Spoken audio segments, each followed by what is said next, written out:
Hey guys, welcome back to my YouTube channel. तो आज हम पढ़ेंगे क्लास 12 के फ्लामिंगो बुक की पोएम आर्ट जेनिफर्स टाइगर्स, जिनकी पोएट है एंड्रीन।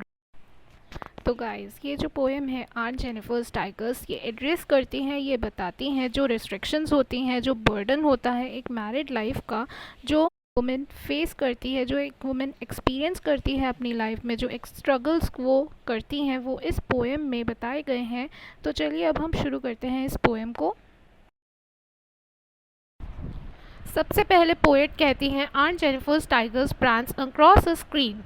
तो ये जो आंट जेनिफर के जो टाइगर्स हैं, तो मतलब जो टाइगर उन्होंने बनाए हैं एक स्क्रीन पर, यहाँ पर वो स्क्रीन है जिस पर हम एम्ब्रॉयडरी करते हैं, मतलब फैब्रिक्स और थ्रेड से कुछ बनाते हैं। तो उस एम्ब्रॉयडरी की स्क्रीन पर आंट जेनिफर ने कुछ टाइगर्स बनाए हैं जो कि प्रांस कर रहे हैं, मतलब जंपिंग फॉरवर्ड विद कॉन्फिडेंस। तो मतलब कि वो थोड़ा सा जंप करते हुए चल रहे हैं और वो काफ़ी कॉन्फिडेंट हैं। Bright topaz denizens of a world of green. तो मतलब ब्राइट टोपाज, तो टोपाज एक क्या होता है कि टोपाज एक शाइनिंग स्टोन होता है, एक शाइनिंग स्टोन होता है जो येलोइश ब्राउन कलर का होता है और ये काफ़ी ब्राइट होता है। तो पोएट ने ब्राइट टोपाज को इसलिए यूज़ किया है क्योंकि जो टाइगर्स की स्किन है वो भी बिल्कुल वैसी ही लगती है। और डेनिसन्स का मतलब होता है इनहैबिटेंट सिटीजन या फिर नेटिव, तो यानी जो कि वहाँ की जगह पर रहते हैं, जो कि नेटिव या जो सिटीजन्स हैं। और वर्ल्ड ऑफ ग्रीन, तो मतलब वर्ल्ड ऑफ ग्रीन का मतलब होता है फॉरेस्ट। आर्ट जेनिफर के जो टाइगर हैं उन्हें पोएट ने ब्राइट टोपाज से कंपेयर किया है, जो कि नेटिव हैं, जो कि रहते हैं फॉरेस्ट में। They do not fear the man beneath the tree. तो वहाँ पर फॉरेस्ट में जो ट्रीज़ हैं उनके नीचे कुछ मैन खड़े हैं और वो हंटर्स हैं। और ये जो टाइगर्स हैं ये उनसे बिल्कुल भी डरते नहीं हैं और ये काफ़ी फियरलेस हैं। They pace and seek chivalric certainty. और वो वहाँ से पेस करते हैं, मतलब काफ़ी तेज़ी से मूव करते हैं। और उनका जो वे ऑफ वॉकिंग और रनिंग होता है वो काफ़ी स्मूथ होता है।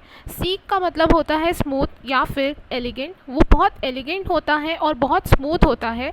शिवरलिक का मतलब होता है बहुत ही ब्रेव या हीरोइक, जैसे कि वो पुराने ज़माने में फाइटर्स होते थे उन्हें शिवरलिक कहा जाता था।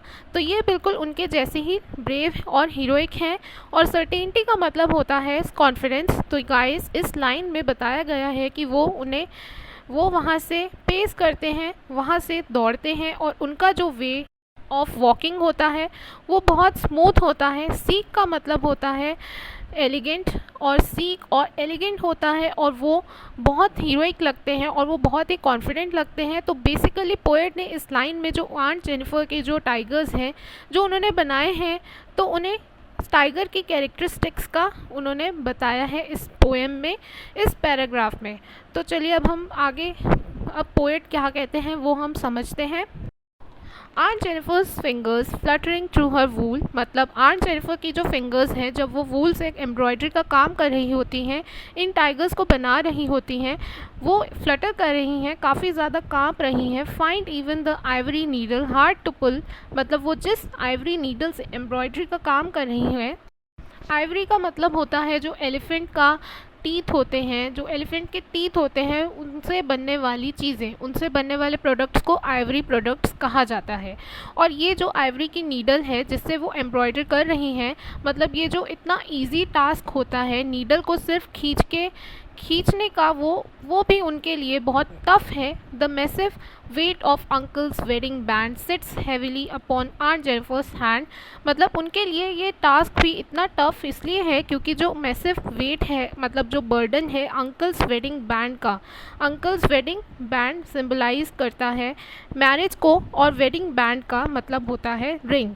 उनके हाथ पे है जो एक रिंग है, जो उनके हाथ पे है, जो ये बताता है कि वो मैरिड हैं। और उनके लिए ये जो एक बर्डन है, मतलब उनकी मैरिड लाइफ का जो उनके लिए एक बर्डन है, वो sits heavily upon aunt Jennifer's hands. मतलब ये जो वेडिंग बैंड है एक्चुअल में इसका वेट इतना हैवी नहीं है, पर ये सिंबलाइज करता है उस बर्डन का, उन ख़राब एक्सपीरियंसेस को, ठीक है, जो वो उनकी मैरिड लाइफ में वो फेस करती हैं, जिसके वजह से उनकी लाइफ मिजरेबल हो गई है और वो इतना इजी काम भी नहीं कर सकती हैं।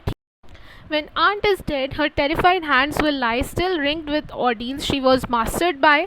मतलब जब तक आंट जेनिफर की डेथ हो जाएगी तब भी उनके हाथ हर टेरिफाइड हैंड्स विल लाई, उस टाइम तक भी उनके जो टेरिफाइड हैंड्स हैं ये अभी भी रिंग्ड होंगे with ordeals she was mastered bye.